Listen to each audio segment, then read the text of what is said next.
Bismillahirrahmanirrahim. Assalamualaikum warahmatullahi wabarakatuh.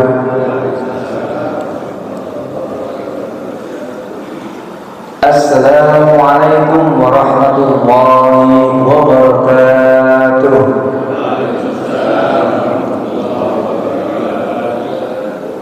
Alhamdulillah.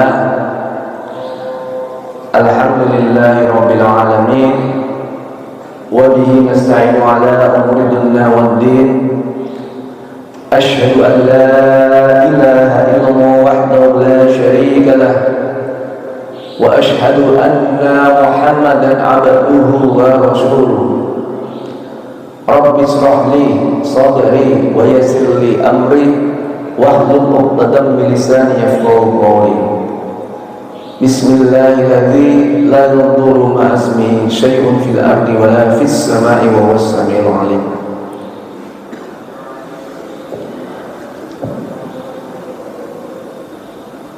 Hadirin jemaah kajian subuh Masjid Bani Umar yang kami hormati, yang insya Allah semua yang ada di sini dimuliakan Allah. Suatu saat nanti yang lahir memberikan syafaat Rasulullah SAW. Di kesempatan yang mulia hari ini bertepatan dengan Hari Sumpah Pemuda, tanggal 28 Oktober tahun 2023. Alhamdulillah, saya selaku Kapolsek Pondok Aren diamanahkan dan diberi tugas mengisi kajian subuh. Mungkin yang pertama ini yang pertama selama saya menjabat Kapolsek Pondok Aren, minggu ke-7, Jumat ke-7, kami berkeliling di seluruh wilayah Pondok Aren dengan tujuan bukan masyarakat kita harapkan untuk mencintai Polri, tapi saya buat paradigma terbalik. Bagaimana kami dari kepolisian turun langsung agar kami bisa mencintai warga kami, agar kami bisa dekat warga kami, agar kami bisa menyerap apa permasalahan yang ada di seluruh wilayah kami, di wilayah Pondok Aren khususnya. Salawat dan salam tak lupa kita curahkan kepada junjungan kita Nabi besar Muhammad sallallahu alaihi wasallam, kepada keluarganya, kepada para sahabatnya dan para pengikutnya.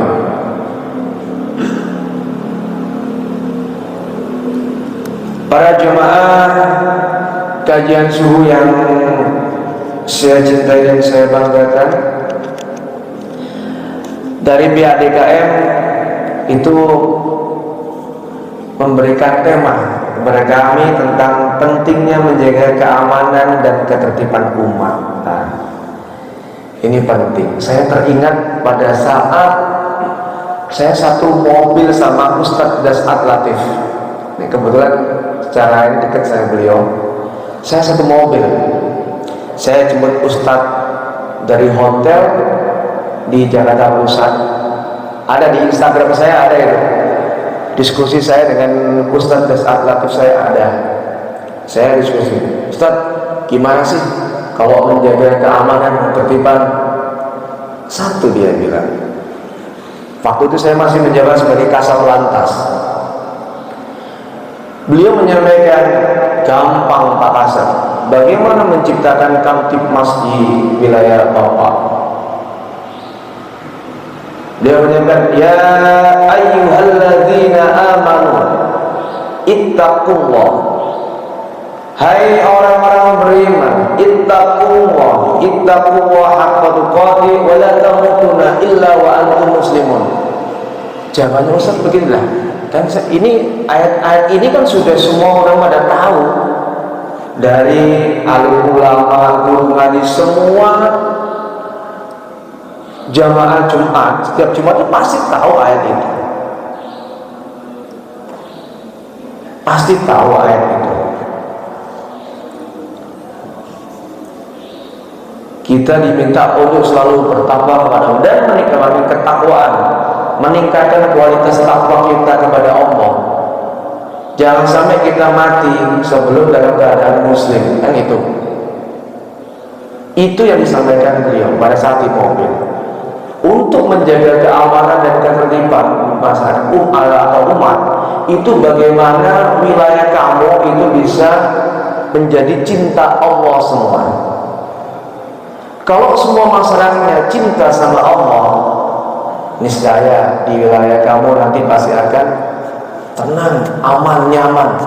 Baldatun thayyibatun wa rabbun ghafur.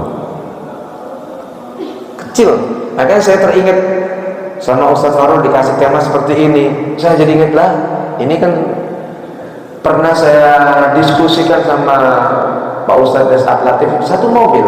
Mungkin kalau bisa buka Instagram saya ada itu. Satu mobil saya sama Pak Ustaz Desat Latif. Saya diskusi banyak dengan beliau.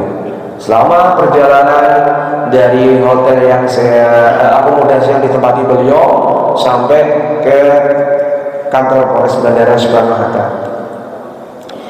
Hadirin jemaah kajian subuh rahimakumullah. Kalau kita membicarakan memang tentang keamanan dan ketertiban umat, itu adalah sesuatu hal yang membuat kita tenang, yang membuat kita dalam menjalankan semua aktivitas kita, baik itu aktivitas duniawi maupun aktivitas ukhrawi. Ini tema yang diangkat ini sungguh luar biasa, dan saya sangat terhormat dan terima kasih yang sebesar-besarnya kepada pihak DKM Masjid Bani Umar karena memberikan tema yang pas dan sesuai dengan Hari Sumpah Pemuda. Yang kita tahu di sekitar kita dan kita dengar nih, masih ada yang gontok-gontokan, masih ada yang berantem, masih ada yang pengen mencari kebenaran sendiri. Rata-rata ibu bapak semua yang datang ke Polsek Pondok Aren itu pengen semua nyari benar, pengen semua nyari benar, dan mereka pengen semua nyari menang. Laporan itu untuk menang-menangan. Tapi belum pernah ada selama saya di sini 7 minggu, belum pernah ada yang datang ke Polsek untuk mengakui kesalahan. Betul, itu saya amati. Semua saling melaporkan, semua saling gontok-gontokan, pengen mencari kemenangan sendiri. Semua datang ke kami pengen mencari menang.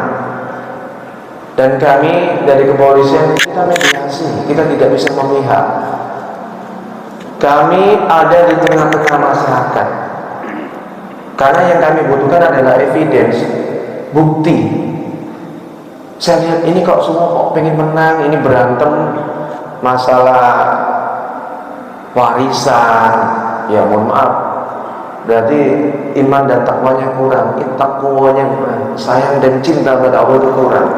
Karena saya tidak percaya kalau yang direbutkan masalah warisan itu nggak akan berkah. Betul. Kalau yang direbutkan masalah warisan itu nggak akan berkah. Tapi kami dari pihak kepolisian menerima laporan tersebut. Dan yang kami sayangkan, kok yang datang ke sini nggak pernah ada orang yang ngaku salah ya. Semua pengen mengaku paling benar. Tidak pernah dan belum pernah ada orang yang datang ke kantor polisi untuk ngaku salah. Pak, saya salah Pak, saya mohon maaf. Oh, itu luar biasa. Mungkin harus kita apresiasi nanti. Kalau kita bicara keamanan dan ketertiban masyarakat, kalau kami berbicara melihat dari kacamata kepolisian sesuai dengan Undang-Undang Kepolisian Nomor 2 Tahun 2002, bahwa keamanan dan ketertiban itu adalah suatu kondisi dinamis. Nah, dinamis itu artinya bergerak, tidak statis. Kondisi dinamis yang sewaktu waktu bisa berubah. Kondisi dinamis masyarakat sebagai salah satu prasyarat terselenggaranya proses pembangunan nasional. dalam rangka tercapaian tujuan nasional yang ditandai dengan terjaminnya keamanan, ketertiban, tegaknya hukum, serta terbinanya ketentraman yang mengandung kemampuan membina, mengembangkan potensi dan kekuatan masyarakat. Kami teringat dengan pada saat kami diberikan tausiah oleh guru kami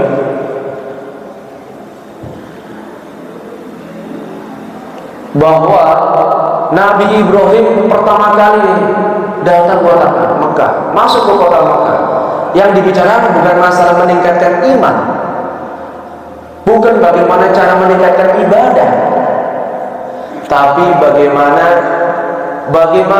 di wilayah Mekah ini bisa keamanannya tumbuh, tingkat keamanannya tinggi. Bagaimana aman dulu yang dibangun pada saat Nabi Ibrahim masuk kota Mekah. Kenapa? Kalau rasa aman sudah tercipta, insya Allah jamaah semua, umat semua bisa meningkatkan keimanan. Ya coba aja, kita lagi sholat duha, lagi sholat tahajud, tiba-tiba mortir di belakang kita, bisa konsentrasi enggak? Bisa khusyuk enggak? Ayo, betul juga. Coba aja misalkan kita di wilayah kita tinggal, kita lagi sholat jamaah, tiba-tiba tawuran, kita dibacokin semua, bisa khusyuk enggak? Pasti enggak kan? Nah, betul. Bagaimana meningkatkan rasa aman untuk meningkatkan keimanan? Kuncinya apa? Di keamanan dan ketertiban umat. Itu penting, ibu bapak semua. Alhamdulillah, kami sudah 7 minggu ini sudah bisa mapping keadaan situasi, khususnya masalah motor nih. Mungkin ibu bapak semua tahu di wilayah Pondok Aren nih. Oh, akamsi semua nih. Anak-anak akamsi, bocil-bocil akamsi, ngabers lah istilahnya. Mohon izin, mohon maaf, minggu depan kami akan melayangkan surat.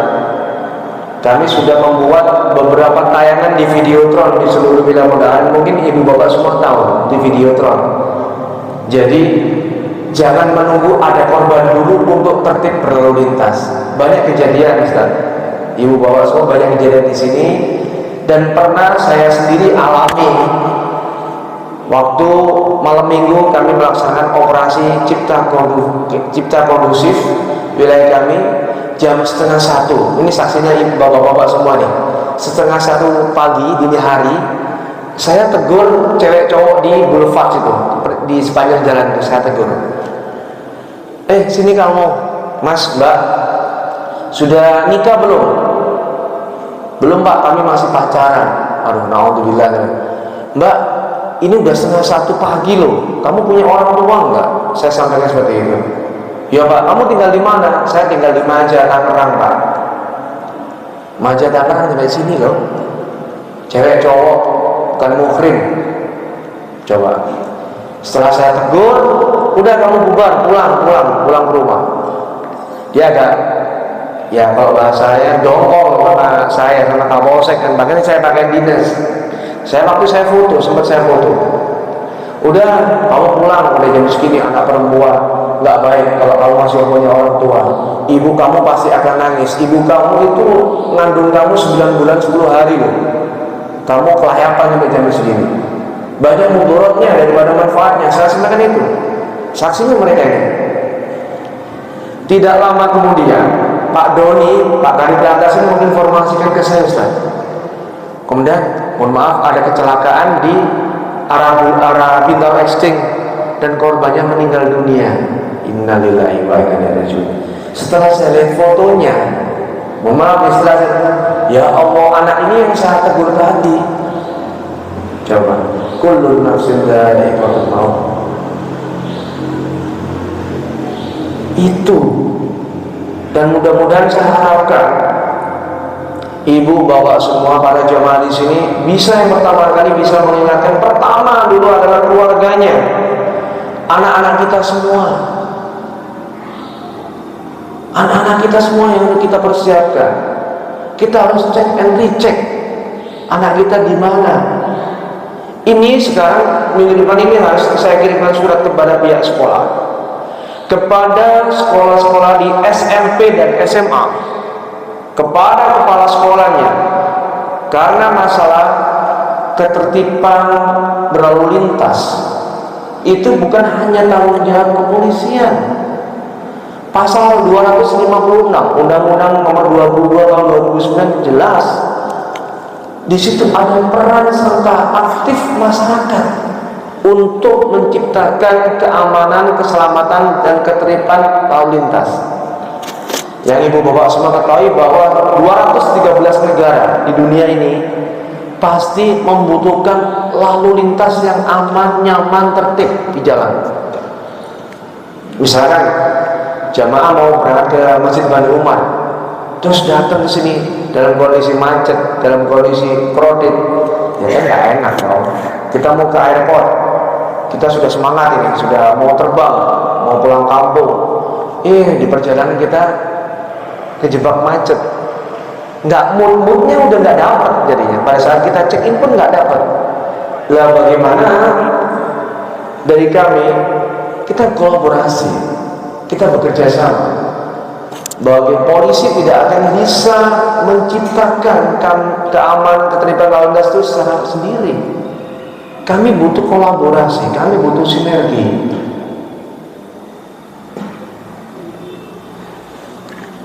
Mulai hari Senin kita kirim surat ke kepala sekolah. Kita dadakan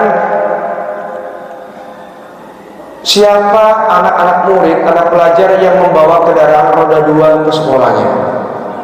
Ini kemarin sudah terdata semua, SMP dan SMA. Kita kirim surat kepada pihak kepala sekolah untuk mencatat dan memfoto kendaraan bermotornya, pemiliknya. Yang terpenting adalah orang tuanya dan wali murid. Karena kita harus jaga anak kita. Karena itu pertanggungjawaban kita nanti di yaumul akhir nanti. Orang tuanya. Saya diskusi Ustaz sama masyarakat, sama warga. Pak Kapolsek, di sini banyak trek-trekan. Anak-anak motor-motoran tuh, wah, nggak ini Pak. Ini polisinya nggak ada. Saya ditanya seperti itu. Ini polisinya nggak ada. Udah selesai, mereka bicara, saya sampaikan gini, Bapak, Ibu, mohon maaf. Betul, kami masih mengalami kekurangan, masih belum sempurna memberikan pelayanan kepada ibu bapak semua, khususnya dalam menjaga keamanan lingkungan terkait dengan trek-trekan. Tapi mohon izin ibu bapak, sebenarnya bukan tidak ada polisinya. Ini yang tidak ada adalah orang tuanya. Saya balikin gitu. Loh, ke orang tuanya? Mereka, saya jawab itu mereka kaget. Ini yang nggak ada adalah orang tuanya. Yang pertama, kenapa anak-anak seumur gitu, seumur masih belum layak dan belum mahir dan belum cakap untuk mengendarai bermotor, diberikan kesempatan, dikasih motor? Itu yang pertama. Yang kedua, secara umur mereka itu belum layak dan belum punya KTP. Karena proses pengurusan surat izin mengemudi itu minimal umur 17 tahun. Dia punya KTP, punya NIK, automatically dia bisa punya SIM. Saya katakan kemarin, ini yang nggak ada bukan polisinya Pak, ini yang nggak ada adalah orang tuanya nggak ada. Saya diskusi, ternyata mohon maaf, orang tua ini lebih bangga ngasih motor daripada bangga naruh anaknya untuk ikut kajian-kajian, untuk ikut di pesantren, untuk ikut di kegiatan majelis seperti ini. Mereka lebih bangga ngasih motornya. Alasannya, wah kan rumah saya jauh Pak, kan anak saya sekolah jauh ini. Biasa, alasan adalah kunci jawaban. Sebelum saya di sini, saya pernah dinas di Seram Barat di Maluku 2008 sampai 2011. Kalau dikatakan itulah namanya kurang bersyukur. Indonesia itu sangat luas. Di Pulau Seram Barat dengan infrastruktur yang minim saat itu, sedih. Dan alhamdulillah di sana atas kolaborasi dengan warga, walaupun kami di sana memang minoritas Pak ya, di sana minoritas, atas izin Bapak Bupati waktu itu, Bupati Seram Barat, kami bisa mendirikan masjid.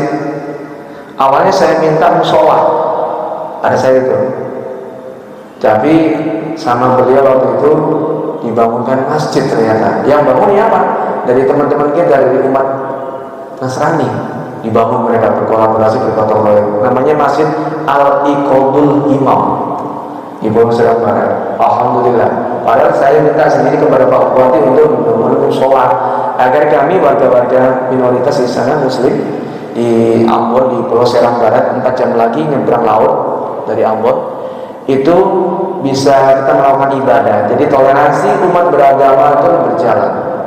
Saya sampaikan seperti itu yang Bapak Bupati. Alhamdulillah dibangunkan masjid di sana malam, dan kita bisa melakukan syiar agama di sana.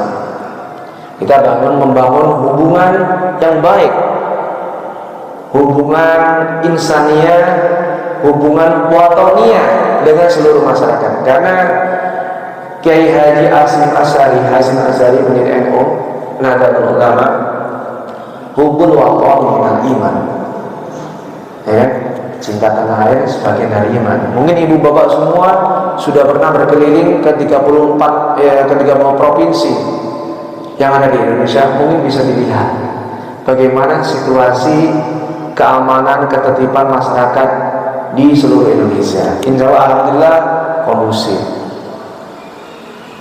Terus lanjut, terkait dengan masalah keamanan dan ketertiban. Ini juga tidak lepas dari bagaimana hubungan kita dengan Allah Jalla dengan manusia. Hablum minallah dan hablum minannas. Kalaulah kita baik hubungannya dengan Allah, kita tahajud, duha, semua sholat sunnah kita laksanakan 5 waktu, nggak pernah terlambat, jamaah terus, berjamaah terus. Tetapi ingat, kalau hubungan dengan manusia hablum minannasnya kurang baik, itu pun belum sempurna. Ingat, kalau kita harus baik-baik dengan tetangga kita, karena orang yang pertama kali menjenguk jenazah kita kalau kita nanti suatu saat sudah mati adalah tetangga. Yang mengantarkan kita ke liang lahat siapa?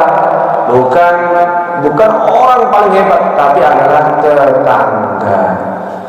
Misalnya kita dengan tetangga nggak baik, suatu saat dia menghisap nanti, oleh malaikat, itu tetangga saya dulu gini, dah mau masuk surga nggak jadi deh, kan gitu.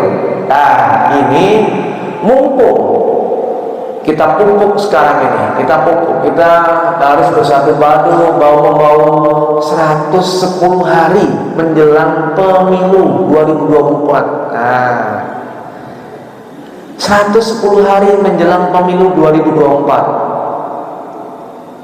Tanggal 14 Februari insya Allah jatuh hari Rabu tahun 2024. Kemasannya kalau di kalender internasional 14 Februari itu adalah hari kasih sayang. Namanya pemilu itu adalah pesta demokrasi. Namanya pesta. Ada nggak yang namanya pesta terus ribut, gontok-gontokan, berantem? Nggak ada kan? Pesta yang seneng, pesta yang gembira, namanya pesta demokrasi. Dan saya selalu Kapolsek Muda Aren, saya minta ibu bapak semua jamaah subuh Masjid Bani Umar ini, yuk, tidak ada kata terlambat. Saya tebarkan kebaikan di sini. Kenapa di masjid yang dikasih kebaikan? Ya namanya kita sampaikan hal yang baik walaupun satu ayat. Ketuk tular, kita sampaikan hal yang baik. Jangan sampai nanti pemilu hari Rabu 14 Februari itu jangan sampai jadi ajang hasut menghasut, ajang menjelekan. Misalkan Ustadz Fahrul di sini pilihannya si A, milih si A nih, terus nggak mau yang jamaah yang lain, wah ustadznya pilih ini di Masjid Bani Umar pilih ini, jadi saya nggak mau sholat di sini. Waduh, alhamdulillah dari kita jaga ukhuwah Islamiyah, kita jaga itu. Jangan sampai karena beda pilihan terus beda, apalagi beda keyakinan Ustaz.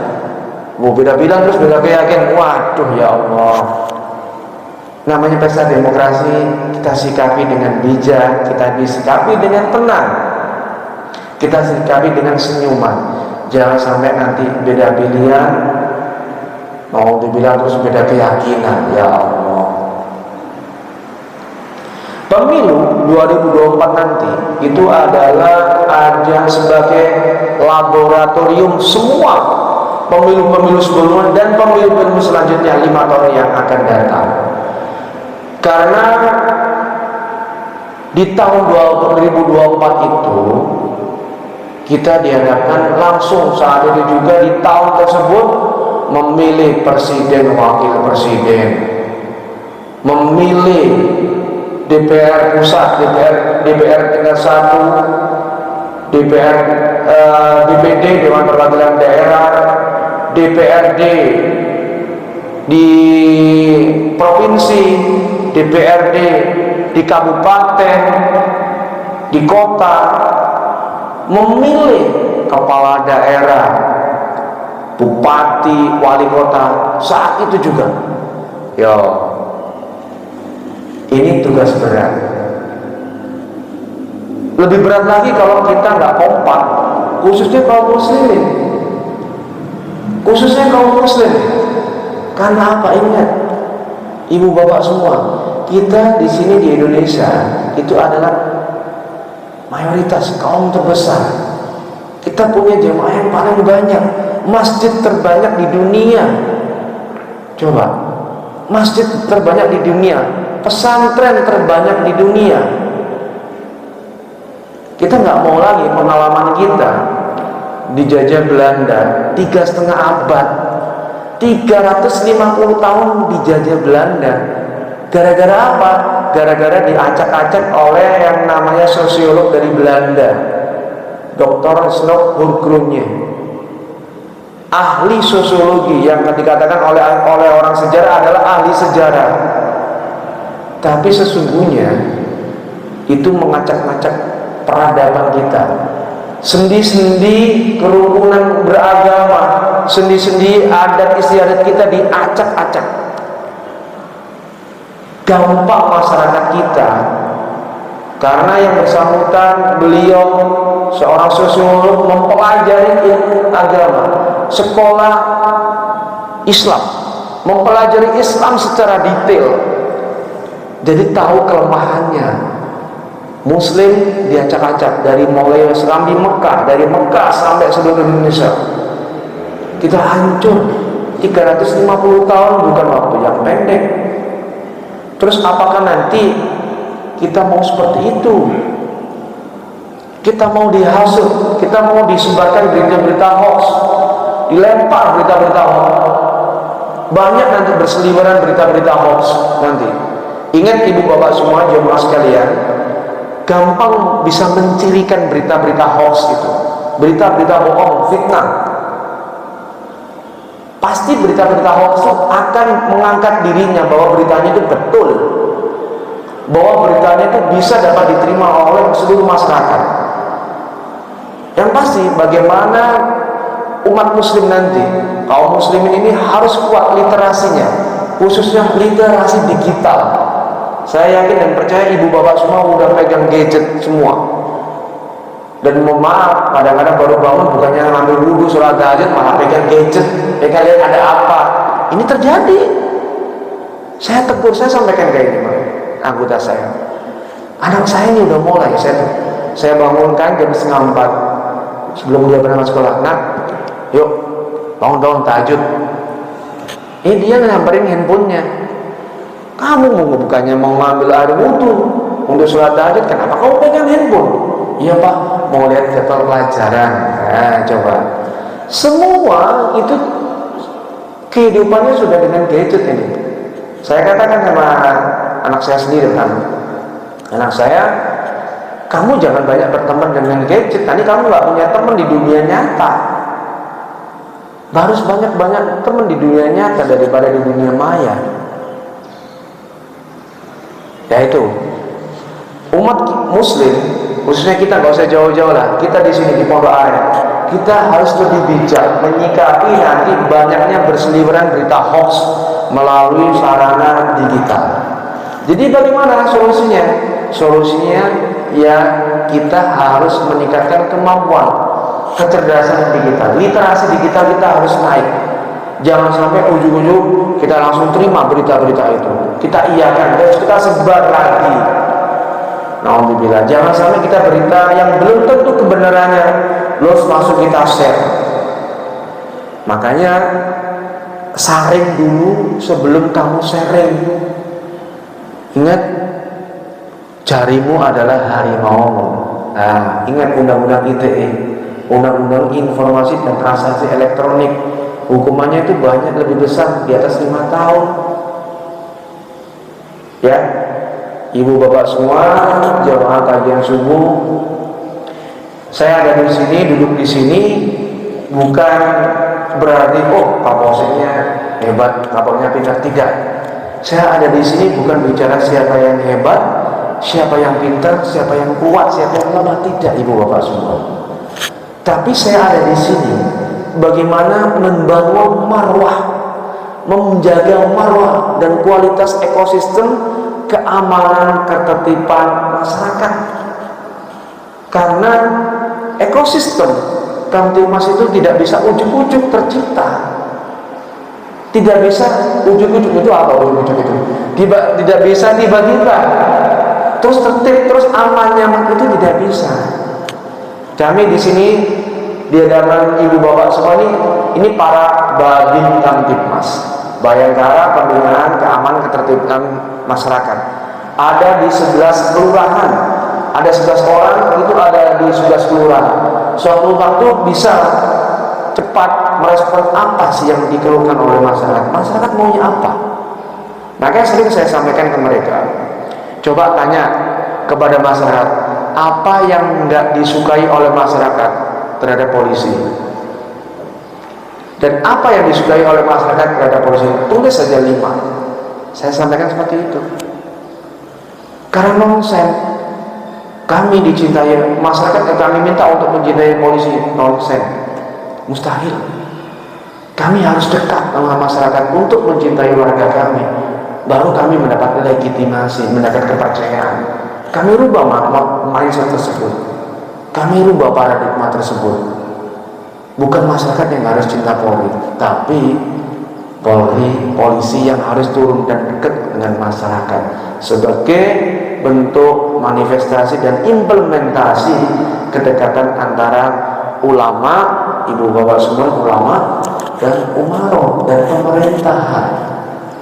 Kami ada di sini sebagai simbol-simbol negara, sebagai perwakilan negara yang ada di tengah-tengah masyarakat. Terus siapa lagi yang mau diajak ngomong oleh masyarakat kalau bukan kami ada di tengah-tengah? Nggak mungkin nanti ibu bapak semua terus laporan sama yang nggak berhak, curhatnya ke medsos, jangan. Curhatnya ke Instagram, curhatnya ke status WhatsApp, jangan. Kalau ada unek-unek, monggo kita punya tetangga, sampaikan sebagai kerukunan umat. Bangun ukhuwah, bangun kedekatan dengan tetangga, dan berbuat baiklah dengan tetangga. Saya mungkin menyitir dari apa yang disampaikan oleh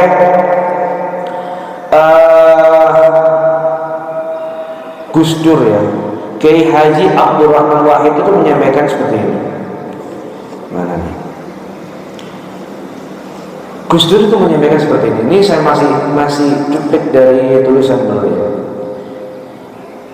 Kiai Haji Abdurrahman Wahid itu pernah mengatakan, tidak penting apa agamamu atau sukumu. Nah, kalau kamu bisa melakukan sesuatu yang baik untuk semua manusia, maka orang tidak akan pernah bertanya apa agamamu. Ini sama dengan pendapatnya Mahatma Gandhi. Sama. Jadi masyarakat itu tidak akan melihat apa agamamu nanti. Kalau kamu berbuat baik itu tidak akan pernah dilihat. Kita nggak mungkin dong berbuat baik harus menunjukkan agama kita. Nggak usah. Yang paling kita tunjukkan adalah doa kita. Kita harus tinggi di doanya. Usaha kita harus kita naikkan. Kita nggak usah terlalu menonjolkan apa-apa. Kita yang penting bagaimana bisa memberikan manfaat yang sebesar-besarnya kepada manusia lainnya. Mahatma Gandhi pun menyampaikan, kalau saya buka, the greatness of humanity is not in being you of human, but in being human. Jadi kebesaran kemanusiaan bukanlah dalam menjadi manusia, tapi dalam menjadi sosok manusiawi. Itu luar biasa. Dialog kerukunan antar umat beragama kita sering lakukan. Jadi saya sampaikan ke beberapa waktu yang lalu, Ustaz, kita sampaikan kepada jamaah di rekan-rekan umat Hindu, bukan berarti kalau kita diskusi dan berdialog dengan teman-teman kita dari yang beragama Hindu pulang berarti terus kita menjadi agama Hindu, kan enggak kan? Kita berdialog dengan masyarakat yang Nasrani, bukan berarti kita langsung menjadi Nasrani, enggak. Kita di situ mencari poin-poin kebaikan. Kenapa Istiqlal di depannya itu katedral? Ayo, itu ada filosofinya.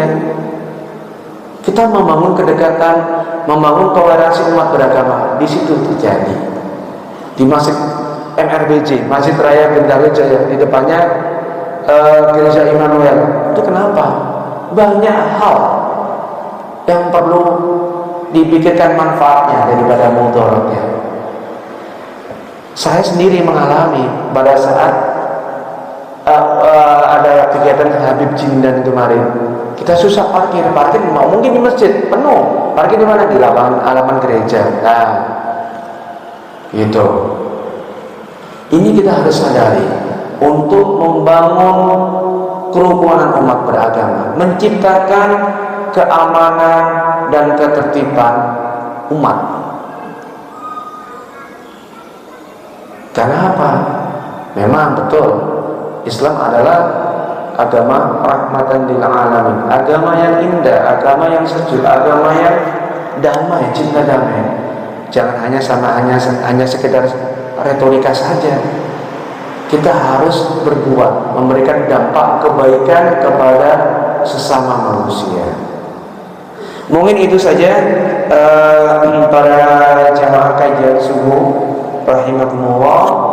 Waktu singkat karena kami juga akan melakukan kegiatan upacara Sumpah Pemuda hari ini. Dan momen ini adalah momen yang luar biasa, dan saya terima kasih kepada BADKM diberi kesempatan di momen yang sangat luar biasa. Di momen Hari Sumpah Pemuda, kita bangkit seluruh pemuda-pemuda kita, anak-anak kita, untuk tidak tawuran, untuk tidak berantem, untuk tidak melakukan hal yang tidak baik lah. Kita harus tetap kebaikan, karena saya sampaikan kepada anggota saya, kepada masyarakat saya, isilah kegiatanmu dengan banyak hal-hal yang baik, karena kalau kosong pasti akan diisi oleh hal-hal yang batil. Itu saja dari saya selaku Kapolsek Medan. Billahi taufiq wal hidayah. Assalamualaikum warahmatullahi wabarakatuh.